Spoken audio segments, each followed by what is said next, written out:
All right, we're during training time. We got this. You are coming in the middle. What do you eat? What do you do? Or you're about to train.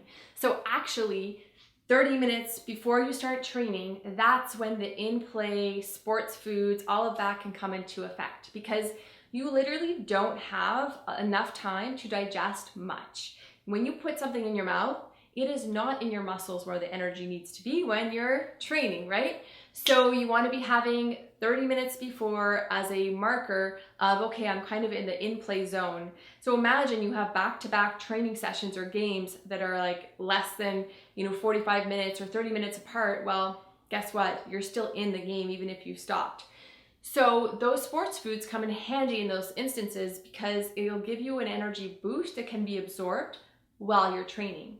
And there's different types of sports foods. There are drinks like sports drinks, which is basically watered down sugary drinks. So these, you can use juices to make homemade versions. And then you add in a little bit of electrolytes. You know, when you sweat, it tastes a little salty. Well, that's the sodium you're losing and the electrolyte you're losing. So electrolytes are just the different ingredients that you're losing in your sweat.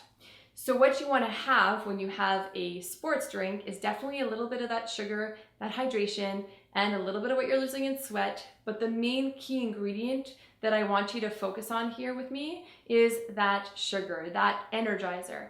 So you're going to have that in a liquid form if you want. You can have it in a gel as well. There's no hard, fast rules about how it comes in as long as you can digest it and you can tolerate it. Some sports that bounce your stomach up and down, like running, are the hardest sports to digest because you're literally balancing your stomach. But a sport where you're sitting more or standing or walking around are pretty easy. Like imagine golf is pretty easy to digest. So what you can do is have things like gels, jubes, those things can digest pretty easily. I do have a rule of thumb for you that I explained earlier, which is if you're only training for about 45 minutes to an hour, nothing more, then I don't think you need any of these products, any of these drinks, even the homemade versions. You don't need it because you can fill your muscles with plenty of energy to have a really maximal performance during that time.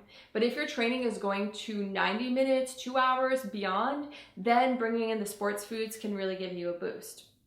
The other thing that I will mention is that we tend to overdo the sugary products sometimes. So if you do, or if you bring them in and you want to offset some of the negative effects of that, then I would encourage you to have good dental hygiene around your sport. So that is getting that sugary food, especially the sticky gummy stuff, off of your teeth and having a toothbrush around or a floss to make sure you're not hurting your teeth when you're having these sports foods. So just to recap, the training starts at a certain time, and then 30 minutes before that is when you're in the zone of sports foods. And then during, if you're going longer than an hour, then we can get into taking those sports foods for actual performance benefit. And make sure you do have some good dental hygiene.